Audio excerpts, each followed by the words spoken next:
everyone, and today I'm going to be talking about the books, or the book that I'm currently reading, as well as the book that I last read, and also the book that I will be reading next. I haven't been reading a lot lately. Again, I don't know why, but I am going to be reaching my goal of reading 80 books this year. I'm currently on book 78, so I really have 3 books left. Worst comes to worst, if I can't seem to make it, I'm just gonna pick up a couple of mangas and get that goal. I know it's kind of cheating, not really, but I'm gonna try my best.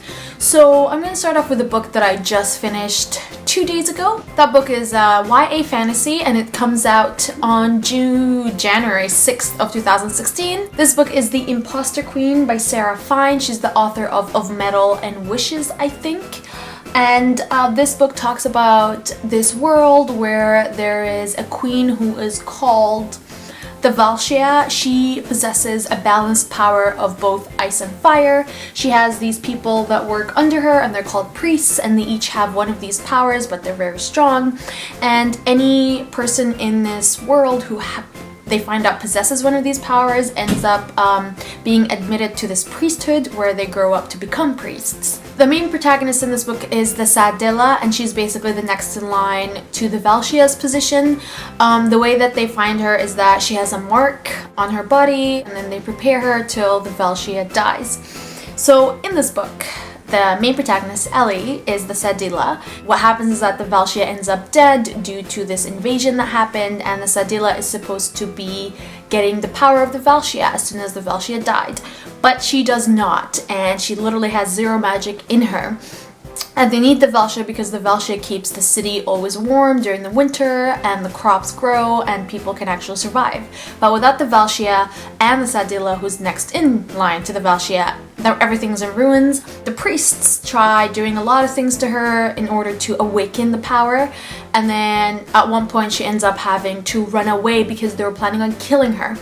And from then on, that's literally when the story begins and the synopsis ends, and that's 80 pages in.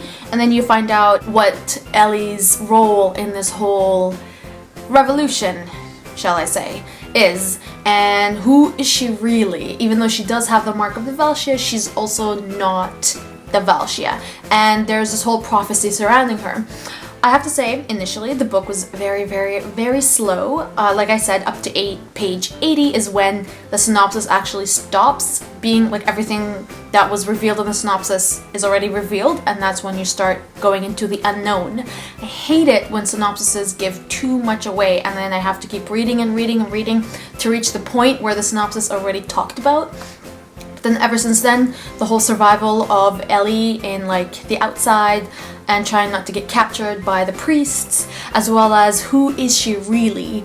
And I really enjoyed this book. I ended up giving it like a 3.75 out of 5. I might try and pick up the sequel. I'm still not sure, depends on the direction of the story, but I was very satisfied with the ending. The book I'm currently reading is another YA fantasy that is very, very, very hyped up. You have no idea how hyped up this book is. Everyone has either already read it and loved it or is dying to read it. That book is Truthwitch by Susan Dennard. I know Susan Dennard, Something Strange and Deadly, haven't read it, but I haven't heard the best things about it. So I was very shocked when this one kind of popped out of nowhere, and then the hype was like so strong. And I was contacted by the UK publisher, and they sent me a copy, and I'm like, okay, cool, this sounds interesting. That was before I even knew there was hype around it. And then I knew, and I picked it up, and I am on page 144 out of 400, I think. And I am loving it. This talks about 2 really close friends. One is called Safia, and the other one is Ayolt. Her name's really weird, I can't say it right. And one of them is a Truthwitch, who's Safia, and the other one is also a type of witch, but you just don't know who she is, and she herself doesn't know. She's a thread witch, but she can't make thread. So yeah, really confusing in the beginning with all the different witches. There's a voice witch, air witch, aether witch, fire witch. I wish there was a glossary of the different witches and what they each are. But a Truthwitch has not emerged in decades, and they are basically hunted because they're very valuable, and they can make someone very rich or can ruin someone's life. So Safi, who's the Truthwitch here, doesn't even have the mark of the witchery because she never went and did the tests because her family, or her uncle knew that she's a truth witch and they wanted to keep it hidden. So the first chapter of this book was really good. It was about this failed attempt at a trap that the best friends did and for this specific person, but then what happens is that this really famous guildmaster was on that road and they ended up getting into the trap.